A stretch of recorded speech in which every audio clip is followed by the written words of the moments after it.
This is a film about Stoicism and why you need more of it in your life, because, as people seldom tell you, but we will, quietly, Stoicism was a philosophy that flourished for 480 years in ancient Greece and Rome and was popular with everyone from slaves to the aristocracy because, unlike so much philosophy, it was helpful when we panic, want to give up, despair and rage at existence. We still honour this philosophy whenever we think of someone as brave and, without perhaps quite knowing why, call them Stoic. There are two great philosophers of Stoicism. The first is the Roman writer and tutor to Nero, Seneca. He lived between AD 4 and AD 65. That's right, tutor to Nero, the infamous dictator who slept with his own mother, raped young boys, and just because he felt like it, asked his old tutor, Seneca, to commit suicide in front of his own family. And our other guide to Stoicism is the kind and magnanimous Roman Emperor Marcus Aurelius, AD 121 to 180, who was forced to spend most of his reign on the edges of the empire, fighting off invincible Germanic hordes, but found time to write one of the greatest works of philosophy, the Meditations, in his tent at night. There are two problems Stoicism can help us with in particular. The first is anxiety. When you're feeling anxious about something, most people are maddening. They believe it's their duty to cheer you up. However intelligent they might otherwise be, they say things like, "It'll be okay, don't worry," even "cheer up." The Stoics were appalled. They hated any kind of consolation that aims to give the listener hope. Hope is the opium of the emotions and must be stamped out conclusively for a person to stand any chance of inner peace, because hope only lifts you up higher for the eventual fall.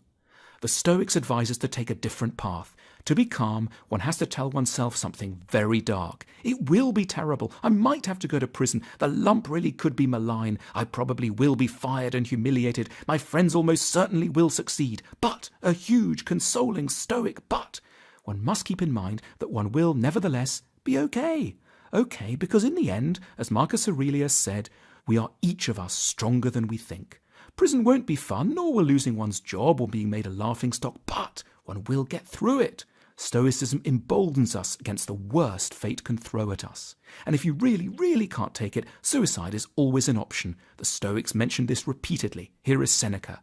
Can you no longer see a road to freedom? It's right in front of you. You need only turn over your wrists. To build up an impression of one's own resilience, the Stoics suggested one regularly rehearse worst-case scenarios. For example, twice a year, one should take off one's smart clothes, get into some dirty rags, sleep on a rug in the kitchen floor, and eat only stale bread and rainwater from an animal's bowl. And thereby, you'll make an amazing discovery. As Marcus Aurelius put it, almost nothing material is needed for a happy life, for he who has understood existence. Another subject of interest to the Stoics was anger. Romans were a bad-tempered lot. The Stoics wanted to calm them down, but they did so by an unusual route, by intellectual argument. They proposed that getting angry isn't something you do by nature because you have a Latin temper or are somehow inherently hot-blooded. It's the result of being stupid, of having the wrong ideas about life. Anger stems when misplaced hope smashes into unforeseen reality. We don't shout every time something bad happens to us, only when it's bad and unexpected. For example, you never shout just because it started raining, even though rain can be horrible, because you've learned to expect rain. The same should apply to everything. Don't only expect rain, expect betrayal, infamy, sadism, theft, humiliation, lust, greed, spite. One will stop being so angry when one learns the true facts of the misery of life. The wise person should aim to reach a state where simply nothing could suddenly disturb their peace of mind. Every tragedy should already be priced in. We're going to leave you with the most beautiful remark that Seneca made, just as Nero's guards were grabbing him and shoving him into a bathroom where he was meant to take a sharp knife and kill himself. His wife Paulina and 2 children were panicking, weeping, clinging to his cloaks. But Seneca turned to them, pulled a weary smile at them, and simply said, "What need is there to weep over parts of life? The whole of it calls for tears." We have much to learn from the Stoics.